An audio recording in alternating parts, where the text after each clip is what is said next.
नमस्कार बहन और भाइयों, इतिहास के ज्ञान सागर में आपका एक बार फिर से स्वागत है। हमने इससे पहली वीडियो में जो बताया था वो ये बताया था कि सभ्यता क्या होती है, उसकी विशेषता क्या होती है और जो ये सिंधु घाटी नदी सभ्यता थी ये कहाँ कहाँ पे थी, कैसे विकसित हुई, क्या कारण थे। अब हम बता रहे हैं कि विशेषताएं क्या थी, इसकी विशेषता क्या थी। ये मास्टर प्लान जो बना था, इसकी नगर योजना जो थी, उनकी क्या विशेषताएं थी। और इससे पहले और एक और बात बता दूं, इसमें बार बार सरस्वती नदी का जिक्र हो रहा है, तो सरस्वती नदी के बारे में थोड़ा बता दूं। सरस्वती जो नदी थी वो बहुत प्राचीन नदी है और भारत के सबसे पुराने जो ग्रंथ हैं जिसको वेद कहते हैं, वेदों में भी सबसे पुराना ऋग्वेद में इसका काफी वर्णन करा गया है। पहले इसको जीवनदायिनी नदी कहा जाता था, इसका जल अमृत तुल्य था, लेकिन अब आज के समय में ये नदी सूख गई है और ये जमीन के अंदर अंदर जा रही है, जैसे पहाड़ों से निकली, और उसका जो जल स्तर है वो ऊपर की तरफ से लुप्त हो गया, लेकिन जमीन के भीतर ये जो है आज भी है। इसकी खुदाई से ये प्रमाण हुआ है कि इसका जो है चौड़ाई काफी, उसके नीचे से जो है जो बेस करके बोरिंग करके जो पानी देखते हैं तो वो पानी निकलता है, मीठा पानी निकलता है। आसे पासे को देखते हैं तो वहां पानी खारा निकलता है। उसकी चौड़ी एक जो नदी का जैसे बेस होता है ऐसे ही जो है वो है। आज के समय में जो वहां से नदी निकलती है उसको भारत में तो कहते हैं घाघरा नदी और घग्गर, और पाकिस्तान में उसको हाकरा बोलते हैं। इस प्रकार से ये जो नदी थी पवित्र मानी जाती थी। आज भी हरियाणा का जो कैथल का एरिया है वहां पे उनके आसे पासे कुंड बने हुए हैं और ब्रह्म सरोवर जैसे सरोवर बने हुए हैं, उनमें धार्मिक गतिविधियां होती रहती हैं। मां सरस्वती के वहां पे पूजा होती है और ये माना जाता है कि ये जो है बहुत पवित्र स्थल हैं। पुरास्थल आज भी वहां पे जगह जगह पुरास्थल मिलते रहते हैं। तो उसी जो नदी थी, उसी नदी के आसे पासे ये किनारे से हटके जो है सभ्यताएं का निकलती आज भी निकल रही है। खुदाई उत्खनन में पहले भी वो जो मिली थी, तो उसी को ही सिंधु नदी जल व्यवस्था सभ्यता कहते थे। ऐसे ही सिंधु नदी के किनारों पे जो है दो जो स्थान मिले जो आज के समय में जो है पाकिस्तान के में है, जिसका नाम मोहनजोदड़ो व हड़प्पा है। तो इस प्रकार से मैंने सरस्वती नदी के बारे में बताया। अब मैं बता रहा हूं कि मोहनजोदड़ो जो सिंधु सभ्यता थी उसकी विशेषता, नगर जो प्लान था उसकी क्या विशेषताएं थी, तो देखिए इसकी जो खोज हुई थी वो हुई थी 1924 कॉमन इरा या सासम में हुई थी, सामान्य संवत में। जो इसका स्थान था वो मोहनजोदड़ो और हड़प्पा जो आज के पाकिस्तान में है वहां था। इसके अलावा अन्य नदी सभ्यताएं भी मिली। उसमें जो थी धोलावीरा और लोथल, ये दोनों थी गुजरात में। राखीगढ़ी और फरमाना, काली और भिर्राना और बनावली ये हरियाणा में है। और गंगवेरी वाला जो था वो चोलिस्तान, वहां पे मरुस्थल है, पाकिस्तान में है। एक कालीबंगा है, वो थी राजस्थान में।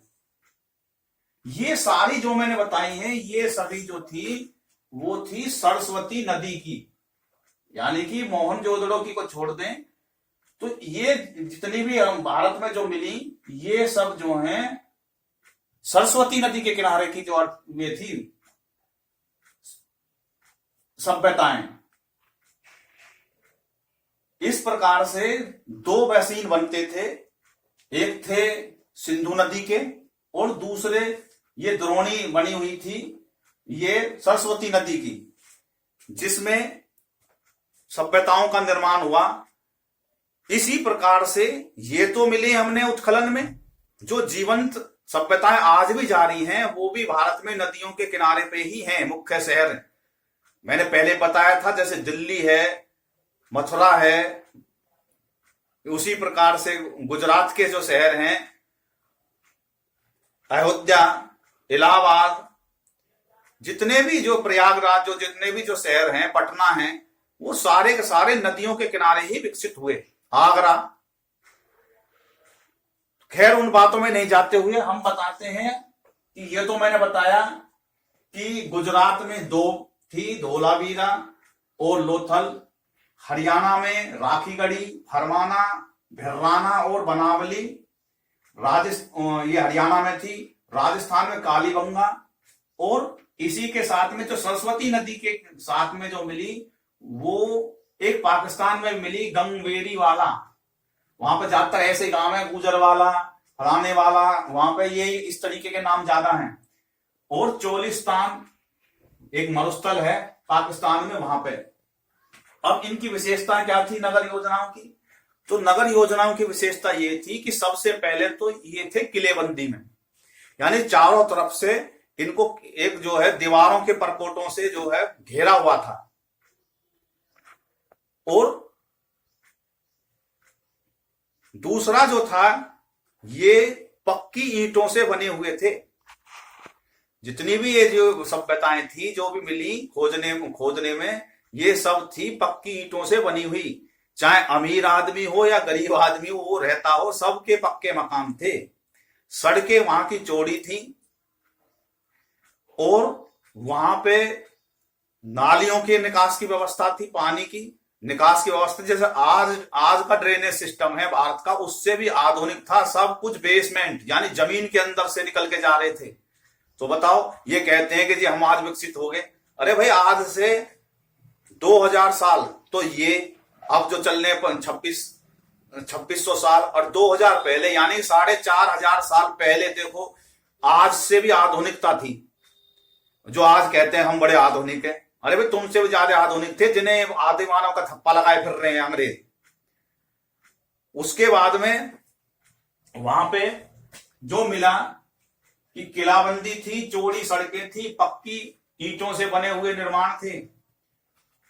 चाहे अमीर हो। अब एक और बात है जो मुझे कहनी थी कि हमारे दिमाग में एक फितूर घुसा हुआ है, भेदभाव, जो जहर घोल रखा है समाज में कि भैया बड़े भेदभाव होते थे। उस समय के जो सभ्यताएं मिली उसमें कहीं भी ऐसा नहीं था कि भेदभाव के कोई निशान हो।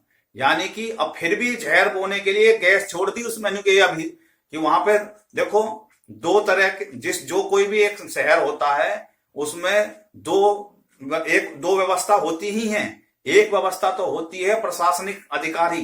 प्रशासनिक अधिकारियों के जो मकान होते हैं वो इस तरीके से बनाए जाते हैं ताकि वो सब पे निगाह कर लें। अगर वहां पे किसी का, गवर्नर का उस समय के, या कोई राजा का, या कोई नगर कोतवाल का, या और भी कोई सेनापति हो जो वहां छोड़ रखा हो, उसके मकान बनाएंगे तो इस तरीके से बनाएंगे कि सब पे निगाह रख ले, तो वह ऊंचे पे बनाएंगे।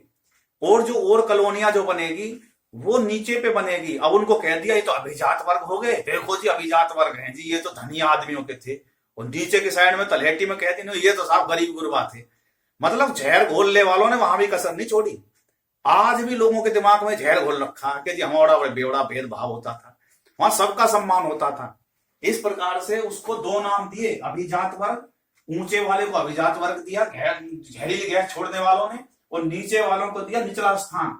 निचले स्थान पे उन्होंने बताया कि सामान्य वर्ग या गरीब जो निचली तबके के जो लोग थे वो वहां रहते होंगे, और एक शब्द जोड़ देते हैं होंगे, बस काम खत्म, उनकी गैस वहीं समा जाती है। दूसरा है, उन्होंने बताया कि ऊपरी स्थान में जो अभिजात वर्ग रहते होंगे, तो ऐसा कुछ नहीं था। उनकी व्यवस्था के अनुसार से वे मकान बने हुए थे उस समय पे, ना तो कोई भेदभाव के कोई वो मिले वहां पे। दूसरा कि वहां पे गोदाम भी मिले। अब गोदाम थे तो वहां ट्रांसपोर्ट की भी व्यवस्था होगी, भाई माल आएगा जाएगा। लोथल में तो बंदरगाह भी मिला, अब यहाँ पे नदियां थी तो नदियों से भी माल जाता होगा, तो वहां पर ट्रांसपोर्ट की भी व्यवस्था थी। गोदाम थे बड़े बड़े, और गोदामों में अन्न रखने की व्यवस्था थी, उनको अन्नगार बोलते थे। और क्योंकि वहां पे जब खुदाई कर रहे थे, वे उत्खनन कर रहे थे, वहां नाज के बीज भी मिले। उनसे साबित होया कि वहां पे गोदाम था। और वहां पे एक बहुत बड़ी विशेषता ये थी, जो आज के लोग भी आंख चौंधा जाती है, कि वहां पे थे सार्वजनिक स्नानागार, स्नानगार बोलते हैं उसको। और वो बने हुए थे 12 गुना 7 मीटर में, इतने इतने बड़े बड़े थे। उनके बने हुए कैसे थे कि चारों तरफ ये 12 गुना 7 का बना लिया, और इधर भी यानी कि सीढ़ियां थी चारों तरफ, उनके तरफ सीढ़ियां बनी हुई थी नीचे उतरने के लिए। और उनके चारों तरफ थे छोटे छोटे कमरे। अब वो कमरे जो होंगे वो ज्यादातर होंगे कपड़े बदलने के लिए, जिनको कहते थे छोटे छोटे कमरे थे। अरे भाई, आज भी ब्रह्म सरोवर में जाते हैं कुरुक्षेत्र के, तो वहां भी छोटे छोटे से कमरे बने हुए हैं ब्रह्म सरोवर में। अब कह दो जी वो क्या थे भाई, वहां पर वो लोग, वहां हमने देखा है वो कपड़े बदलने के लिए होते हैं। तो यहाँ भी जो भी स्नान करते होंगे वो उसमें जाके कपड़े बदलते होंगे, औरतें वगैरह। इस तरीके से बड़ा बिल्कुल सभ्यता से, बिल्कुल सलीके से वो व्यवस्था बनी हुई थी कि भाई कोई भी वहां पे नहाओ। और एक और कहते हैं वहां पे किसी ने फिर वहां पे जो है मतलब जो है झैल घोलने की कोशिश करी समाज में कि भाई वो तो स्नान घाट थे, भाई क्यों बनाए होंगे। कोई कहता है जी राजा महाराजाओं के लिए बनाए होंगे, कोई कहता है कि सबके सार्वजनिक थे। ऐसा कुछ नहीं था, वे विशेष उत्सव के लिए होंगे, जैसे सूर्य ग्रहण पड़ता है, चंद्र ग्रहण पड़ता है, या कोई भी यात्री आ रहा जा रहा, भैया अपने नहाओ धो आराम करो वहां पे, तो इसलिए होंगे क्योंकि वहां के सबके घरों में बाथरूम थे। उसके भी प्रमाण मिले कि वहां की जो सभ्यताएं थी सबके घरों में बाथरूम थे। जब सबके घर में बाथरूम थे तो सार्वजनिक स्नान की क्या जरूरत होती, वो होती थी पर्व के समय पे। कोई उत्सव है, कोई धार्मिक आयोजन हो रहा है, तो उस समय के लिए वो बने हुए थे यात्रियों के लिए। और उनमें क्या विशेषताएं थी, उनमें विशेषता ये थी कि आज के समय में जो टाइल लगा लेते हैं ना अपने अपने बाथरूमों में, उसमें भी ऐसे ही व्यवस्था थी। एक परत चढ़ी हुई थी जिसको बिटुमन बोलते हैं, बिटुमन, उसकी परत चढ़ी हुई थी। और एक और व्यवस्था थी उसमें, जैसे पानी आज के जो वे स्विमिंग पूल होते हैं, और उसमें पानी के निकालने के लिए साइड में नाली होती है, इस तरीके से उसमें भी एक नाली बनी हुई थी कि भाई अगर हमको वो खाली करना है, वो साफ सफाई करनी है, तो पानी निकालने के लिए एक मोरी बना रखी थी उसमें। उसको खोलो, सारा पानी साफ, गंदा पानी हो जाए या बासी पानी हो जाए तो उसमें जो है उसको निकासी की व्यवस्था थी पानी निकालने की। और उसके साथ में नाली बनी हुई थी जो अंडरग्राउंड थी, जो आगे जाके वो कहीं निकलती होगी। इस प्रकार से उसकी व्यवस्था थी। सामग्री जो लगी हुई थी वो इस तरीके की थी, दीवार पे प्लास्टर हो रहा था और उस पे बिटुमन की परत चढ़ी हुई थी। ये जो थी व्यवस्था इस तरीके की, उसको कहते थे सिंधु घाटी सभ्यता या सिंधु नदी सभ्यता, मोहनजोदड़ो हड़प्पा जो है सभ्यता, ये उसमें था। ये चीजें मिली वहां पे। और भी कुछ मिले, कहां पे क्या मिला वो अगली वीडियो में बताएंगे, क्योंकि वीडियो ज्यादा लंबी हो जाती है तो बोर हो जाते हैं। छोटे छोटे में समझ में आ जाती है कि भाई जो है वहां पे क्या क्या था। विशेषताएं मेन क्या थी, सड़कें चौड़ी थी और गोदाम थे, पक्की ईंटों से मकान बने हुए थे, सबके घरों में बाथरूम थे, बाथरूम से निकलने वाली नालियां अंडरग्राउंड थी। वहां पे कोई भी बाहर ओपन नाली के लिए जो बरसात के पानी के लिए बनाने के लिए भी जगह जगह पे मोरी बनी हुई थी, जो भी वो भी अंडरग्राउंड से निकल के जाती थी। और वो ड्रेनेज सिस्टम था, बिल्कुल जैसे आज के समय में ड्रेनेज सिस्टम है, उससे भी आधुनिक था वहां पे उस समय का ड्रेनेज सिस्टम। कुटीर उद्योग के वहां प्रमाण मिले, उनके लिए कारीगरों के औजार वगैरह वहां मिले। तो इस प्रकार से बिल्कुल आधुनिक अर्थ सभ्यता थी। आज के आधुनिक युग के समान ही सब कुछ साथ सुविधाएं वहां पे थी। अगले वीडियो में हम देखेंगे कि वहां की जल निकासी की क्या व्यवस्था थी, पानी का मैनेजमेंट कैसा था, उसके बारे में हम जानेंगे। इस वीडियो को आप ध्यान से देखें, लाइक करें, चैनल को सब्सक्राइब करें। बहुत बहुत धन्यवाद। बोलो भारत माता की जय। जय हिंद।